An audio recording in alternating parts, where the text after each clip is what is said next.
இந்த பஞ்சாயத்து கூட்டம் எதுக்காக கூட்டப்பட்டிருக்குன்னு உங்களுக்கு எல்லாம் தெரியுமா? பல வருஷமா பாழடைஞ்சு கிடந்த இந்த கோயிலை புதுப்பிச்சு திருப்பணி முடிச்சு கும்பாபிஷேகம் பண்ற அளவுக்கு வந்திருக்குன்னா அதுக்கு காரணம் பொன்னம்பல பூசாரி தான். முதல்ல அந்த கூட்டத்துல அவருக்கு நன்றியை தெரிவிச்சுக்கலாம். அடுத்தபடியா ஏராளமா நண்பர் கொடுத்த பொதுமக்களுக்கும் குறிப்பா கனகசபைக்கும் இந்த கூட்டத்துல கலந்துக்க முடியாம போன மாரப்பனுக்கும் நாம நன்றியை தெரிவிச்சுக்கிறோம். அது சரி நாட்டாமக்காரரு, கும்பாபிஷேகம் நடத்துறதுக்கு முன்னாடி இந்த கோயிலுக்கு ஒரு தர்மகர்த்தாவை போடணும்னு பேசிட்டமே, அதை யார போடலாங்கிறது இந்த கூட்டத்திலே முடிவு பண்றது நல்லது இல்லையா? ஆமா, தப்பு தண்டா செய்யாத கையா பார்த்து போடணும்னு. அது மட்டும் இல்ல, கோயில் பணத்தையே நம்பி இருக்காம சமயம் வரும்போது இந்த கோயிலுக்காக வேண்டிய செலவுகளை எல்லாம் தானே ஏத்துக்கக்கூடிய ஒரு பெரும் உள்ளியா இருக்கணும். பணபலமும் சம அந்தஸ்தும் உள்ள கனகசபை தான் அந்த பதவிக்கு பொருத்தமானவரு. அப்ப அவரே தர்மகர்த்தாவை முடிவு பண்ணுங்க. அப்படி செய்யற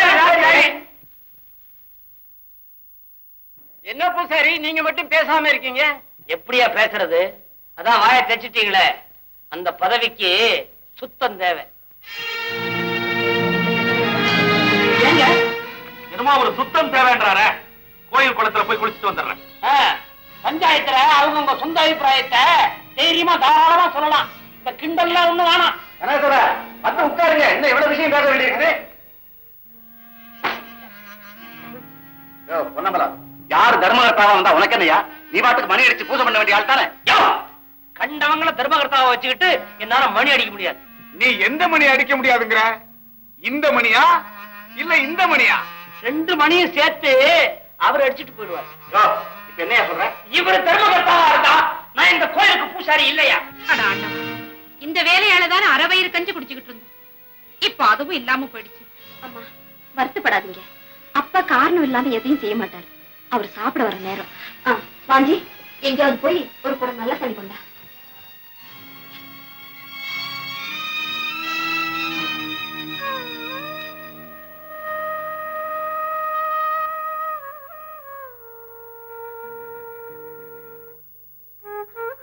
என்னடி நம்ம வேண்டப்படாத மனுஷன் வீட்டுக்குள்ள வந்த மாதிரி ஆளுக்கு ஒரு பக்கமா திரும்பிட்டு பேசாம நிக்கிறீங்க? மௌன விரதமா? ஆமா, நீங்க செஞ்ச காரியத்துக்கு மௌன விரதம் என்ன? எல்லாருமே உண்ணாவிரதம் இருக்க வேண்டியதுதான். யார கேட்டு வேலையை விட்டீங்க? ஓ, பூசாரி வேலையை விட்டுட்டானே, இனிமே நாம எப்படி சாப்பிடுறதுன்னு யோசனை பண்றியா? ஏண்டி, மூட்டை தூக்கியாவது உங்களை காப்பாற்ற மாட்டேன், சோறு போட மாட்டேன். எல்லாத்துக்கும் என் ஈஸ்வரன் இருக்காண்டி. ஆமா, உங்க ஈஸ்வரன் நம்ம பக்த வேலையை விட்டுட்டு கஷ்டப்படுறானேன்னு வீடு தேடி வந்து உதவி பண்ண பாரு இருக்கும். பூசாரி, பூசாரி, இந்த ஏழை வீட்டுக்கு செய்யா கையும் ஒண்ண காலும் ஒண்ணு. பாஞ்சி, மரம் மாதிரி நிக்க காலை விழுந்து ஆசீர்வாதம் வாங்கிக்கோ. சின்ன பிள்ளை இருந்த வீட்டோடய வளர்றான். ஒண்ணு கமலா, ஆசீர்வாதம் வாங்கிக்க. நிக்கிறீங்களா? ஆண்டவரே உட்காருங்க. பூசாரி, இது யாரு? உன் மூத்த பொண்ணா? ஆண்டவரே, இவதான் என் மனைவி. பார்த்து நிக்கிறீங்க, உனக்கு வேற சரியா சொல்லணுமா? காரணம் இல்ல. யாருங்க இவரு? நல்லா பூச்சாண்டி மாதிரி இருக்காரு. பாவி, யார பார்த்து பூச்சாண்டி? சாட்சாத் பரமசிவனே வீடு தேடி வந்திருக்காரு. இவரா? அங்க பாரு, புலி தோல் கட்டிருக்க, கையில சூடாயுதம் வச்சிருக்காருங்க. தலையில பேச்சல் பாம்பு இருக்கு இருக்கு. கங்க எங்க? தலையில. அப்படியா? கொண்டாங்க. சாமி ஆண்டவனே, கங்காதரா, வீட்டுல குடிக்க ஒரு சொட்டு தண்ணி இல்ல, ஒரு குடம் தண்ணி தானே. பூசாரி, உன் மனைவி என்ன கங்கார நினைச்சாளா இல்ல கார்பரேஷன் லாரின்னு நினைச்சாளா? அவச்சாரம் அடியே, தப்பா பேசாதே. சும்மா இருங்க. ஒரு குடம் தண்ணி கேட்டா கொடுக்க மாட்டேங்கிறாரு. கால்ல விழுகிறதான் கால்ல. அடியே, நீ அவரு கால்ல விழல, அப்புறம் நான் உன் கால்ல விழுந்துருவேன். பூசாரி, போற போக்க பார்த்தா உங்க கால்ல நாவலன்னு போல இருக்க. ஐயோ ஆண்டவா பரமேஸ்வரா, ஐயோ அடியே கால்ல விழுந்துறேன்டி.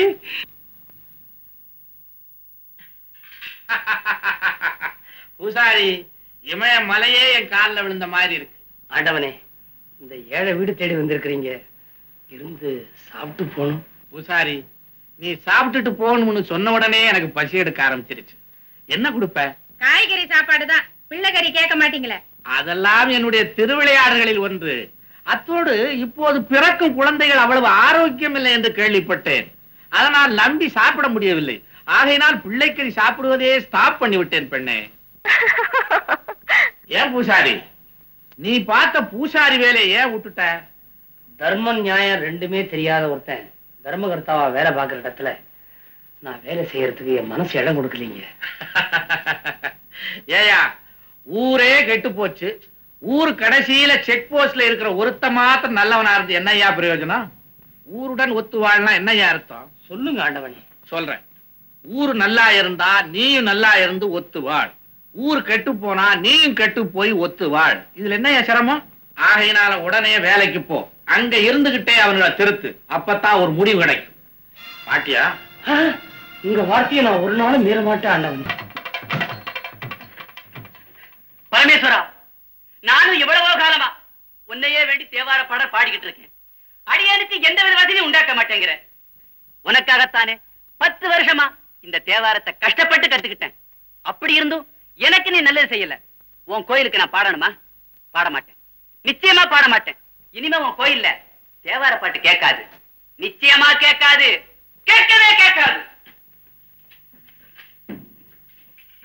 கோயில்ல இனிமே தேவாரம் கேட்காதா? கேட்டா நீ தேவாரம் பாடல எவன்டா கேட்டான்? பாத்தீங்களா ஆண்டவனே, உங்களை வச்சுக்கிட்ட கொஞ்சம் கூட மரியாதை எல்லாம் பேசிட்டு போறான். மரியாதை கிடைக்கியா? இந்தியாவையே இவன் கையில ஒப்படைச்சு பாதுகாத்துக்க சொன்ன மாதிரியும் அதெல்லாம் முடியாது அப்படின்னு கோச்சுக்கிட்டு போறானே. ஏன் பூசாரி, 10 வருஷமா இவனை வேலை கத்துக்கிறாம தேவார எவையா கத்துக்க சொன்னா? எது சொல்லவோ அதை கத்துக்க வேண்டியது, அப்புறம் என்ன வந்து திட்ட வேண்டியது, இதே வேலையா போச்சு. அவங்க ரொம்ப பெருசா முற்று வந்த முனிவன் மாதிரி ரெயின்னு போறானே. ஏன் சாமி, முற்றும் திறந்தவர்னா என்னங்க அர்த்தம்? தெரியாதா? தெரிஞ்சா கேப்பனுங்களா? சொல்றேன் கேளு. முற்றும் திறந்தவன்னா குடும்பத்தை மாத்திரம் திறந்தவன் இல்லையா, பெரிய பெரிய காட்ரேஜ் பீரோவை திறந்தவன், திண்டுக்கல் பூட்டை திறந்தவன், போலீஸ் புடிச்சா போலீஸ் மண்டைய திறக்கிறவன், புடிச்சு லாக்கப்ல வச்சா லாக்கப்பே திறக்கிறவன், இப்படி நிறைய திறக்கிறவன் தான் முற்றும் திறந்தவன். என்னையா இதுக்கு நல்ல அர்த்தம் ஏதோ இருக்குது, அதை விட்டுட்டு வேற என்னென்னமோ சொல்றீங்களே. பூசாரி, ஆக்கப்பட்ட பொருள்கள் அனைத்தும் அனைவருக்கும் சொந்தம். பிறக்கும் போது நிர்வாணமா பிறந்த மனுஷன் போகும்போது யாருக்கும் எந்தவித கெடுதலும் பண்ணாம நல்ல பேரோட போகணுயா, அதுதான் முற்றும் திறந்த நிலை. ஆண்டவனே, இந்தியா பெரிய நாடு, இத ஒருத்தர் ஆடுறதை விட மாகாணங்களை தனித்தனியா பிரிச்சு கொடுத்துட்டா வம்பு எல்லாம் போயிடும்ல? வம்ப விலைக்கு வாங்கிட்டு வம்பு இல்லாம போயிடுமா? பூசாரி, நீ மசால் வடை சாப்பிட்டு இருக்கிறியா? மசால் வடை சாப்பிடாதவன் ஒரு மனுஷனுங்களா? ஓஹோ, சைனா ஜப்பான்ல எல்லாம் மசால் வடை சாப்பிட்டுக்கிட்டா இருக்கிறான், அப்ப அவெல்லாம் மனுஷன் இல்லையா? நீ சாப்பிட்டு இருக்கிறியா? மசால் வடைன்னா எனக்கு உயிராச்சே. எங்கய்யா சாப்பிட்டு இருக்கிற? ஹோட்டல்ல. ஹோட்டல்ல தான் செய்யறாங்க, இருந்தாலும் ஆல் இந்தியா பேசிஸ்ல அந்த வடை தயாராகுது. இந்தியாவுல உள்ள 62 கோடி கரங்கள் அந்த வடையில பட்டிருக்கு. மசால் வடை இல்லையா? என்ன மண்டை இல்லையா? மசால் வடை செய்யறதுக்கு என்னென்ன தேவை சொல்லு பாப்போம். மசால் வடை செய்யறதுக்கு முக்கியமா கடலைப்பருப்பு. அது எந்த மாகாணத்துல விளையுது? மகாராஷ்டிரா. துவரம் பருப்பு மத்திய மாகாணம். கடுகு கல்கட்டா. வெங்காயம் பச்சை மிளகா ஆந்திர பிரதேசம். எண்ணெய் குஜராத். எரிக்கட்டை அது ஒரு மாகாணம். இருப்பு சட்டி ரூர்கெலா. அதிகரண்டி விலாய். அரவ மாஸ்டர் ராமநாதபுரம். சரக்கு மாஸ்டர் திருவனந்தபுரம். ஹோட்டல் மாஸ்டர் உடுப்பீங்க. அப்பா, ஏன் பூசாரி, ஒரு மசால் வடை செய்யறதுக்கே இத்தனை மாகாணங்கள் ஒன்று சேர வேண்டியது இருக்கு, நீ மாகாணங்களை பிரிச்சு கொடுத்துட்டா மசால் வடை எப்படி சாப்பிடுவ? இத்தனூண்டு மசால் வடைக்கு அப்புறம் நீ இந்தியா பூரா நாயா அலையணும். ஆகையினால பூசாரி, பிரிவினைங்கிறத நாட்டுல மாத்திரம் இல்ல, வீட்டுல கூட பேசாத, அது ஒரு அபாயகரமான விஷயம். பார்வதி சிலை எப்ப காணாம போச்சோ, யார் எடுத்தாங்களோ, கும்பாபிஷேகம் முடிஞ்சு கணக்கெடுத்து பாக்குறப்பதான் 5 லட்சம் ரூபாய் மதிப்புள்ள சிலையை காணும் தெரிஞ்சது. நான் தர்மகர்த்தாவா வந்த நேரம் ஐயா. இதுல இருந்து உங்களுக்கு எல்லாம் என்ன தெரியுது? ஒண்ணுமே தெரியலீங்க, உங்களுக்கு தெரிஞ்சா சொல்லுங்க. சொல்றேன். நான் தர்மகர்த்தாவா இருக்கிறது இந்த பூசாரிக்கு பிடிக்கல. ஊர் ஜனங்களுக்கு மத்தியில எனக்கு கெட்ட பேர் வரணும்னு திட்டம் போட்டு இந்த காரியத்தை செஞ்சிருக்காரு. எப்பவும் சொல்றேன், இந்த கோயிலுக்கு நீங்க தர்மகர்த்தாவா இருக்கிறது எனக்கு கொஞ்சம் கூட பிடிக்கல. ஆனா இப்படிப்பட்ட ஒரு அவாண்டத்தை நான் ஒரு நாளும் செய்ய மாட்டேன். வாங்க இன்ஸ்பெக்டர், சிலையை பத்தி விவரம் ஏதாவது தெரிஞ்சுங்களா? சிலை அமெரிக்கா கடத்தப்பட்டிருக்கு. எப்படிங்க? கடத்தினவங்க கூட நான் போனேன். தர்மாத்தாத்த, இந்த கேஸ் முடிகிற வரைக்கும் பூசாரி வாஞ்சி இந்த கேஸ் சம்பந்தப்பட்ட யாரும் இந்த ஊரை விட்டு வெளியே போக கூடாது. அதை பத்தி நீங்க கவலைப்படாதீங்க. இந்த கேஸ் முடிகிற வரைக்கும் இந்த ஊரை விட்டு ஒரு ஈயோ கொசுவோ போகாது. ஓகே? ஊரை விட்டு ஈ கொசுவானா நல்லதுங்க, விக்கிரகமானா தான் கெடுதல்.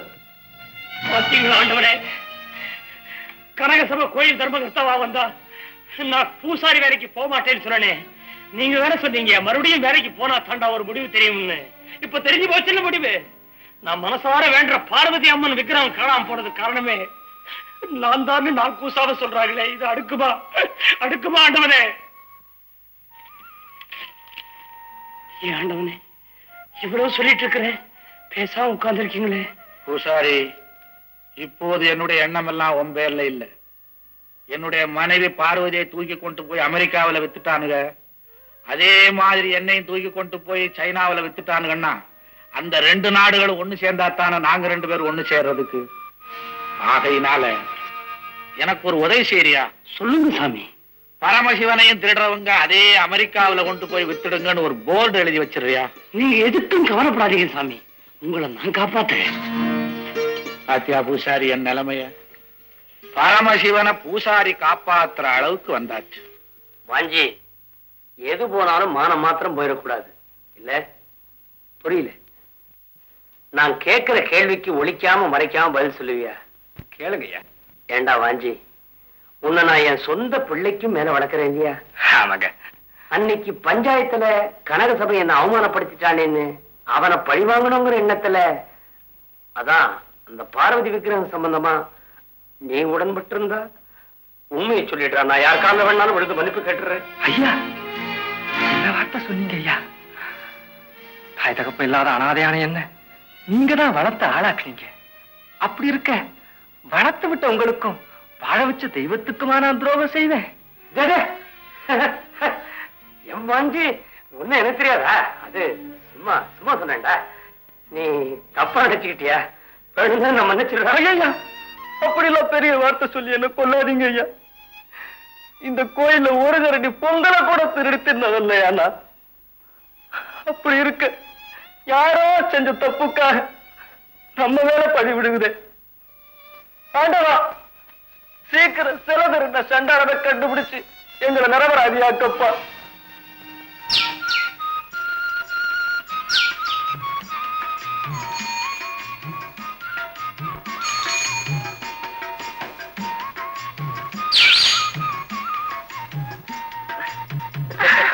அட நீங்களா? கமலா, எங்க இந்த பக்கம் தனியா போறேன்? ஏ, தனியா போனா எனக்கு என்ன பயமா? பயம் இல்லையோ? எப்படி பயம் இருக்கும்? நான் தான் தனியா வந்தா உடனே நீங்க பின்னாடி வந்துருவீங்களே.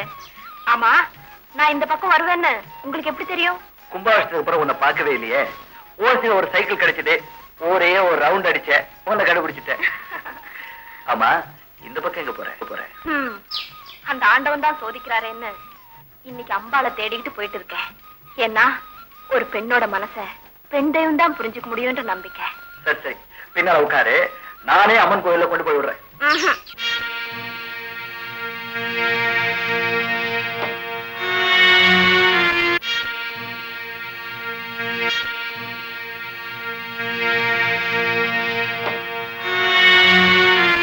ஹலோ சாந்திலா. ஹலோ ஹலோ கோபால், ரொம்ப நேரமா வெயிட் பண்ணிருக்குது. நான் இப்பதான் வந்தேன். நேத்து பஞ்சாயத்து நடந்துட்டு இருக்கும்போது போலீஸ் இன்ஸ்பெக்டர் பார்வதி சில அமெரிக்காவுக்கு கடத்தப்பட்டதா சொன்னாரு. அப்படியா? உண்மையில யாரும் சந்தேகப்படுது இல்ல சாந்திலால், நாம தான் இதை செஞ்சோன்னு போலீஸுக்கு தெரியாது. நோ நோ, சில கடத்தப்பட்ட விஷயம் தான் போலீஸ் டிபார்ட்மெண்ட்டுக்கு தெரியும். ஆனா யார் கடத்திட்டு போனாங்கிறது யாருக்குமே தெரியாது.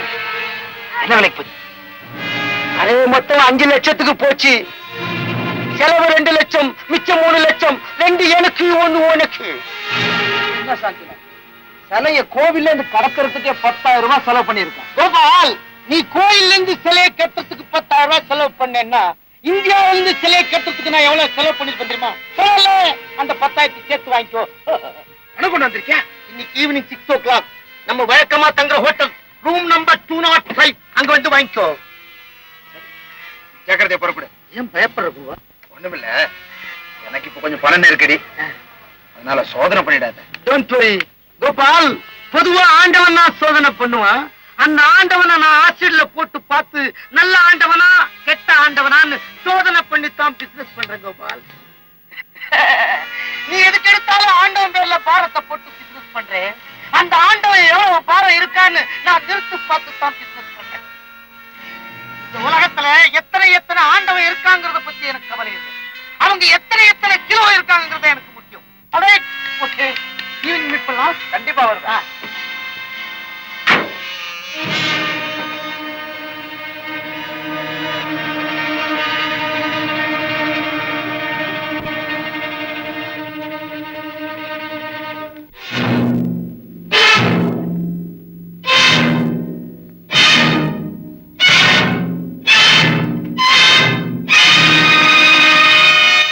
பாண்டி, எப்ப வந்த?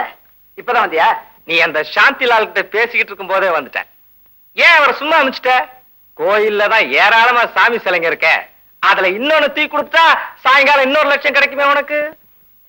வாஞ்சி, ஒண்ணுமில்ல, ஒரு சின்ன பிசினஸ் பண்றேன். இதை யார்கிட்டயும் நீ சொல்லக்கூடாது. எனக்கு கிடைக்கிறது இல்ல, சரி பாதி உனக்கு தர. என்ன சொல்ற? ஹம், இதுக்கு நான் பதில் சொல்லணுமா? சொல்லு, இப்பவே சொல்லு, இங்கேயே சொல்லு.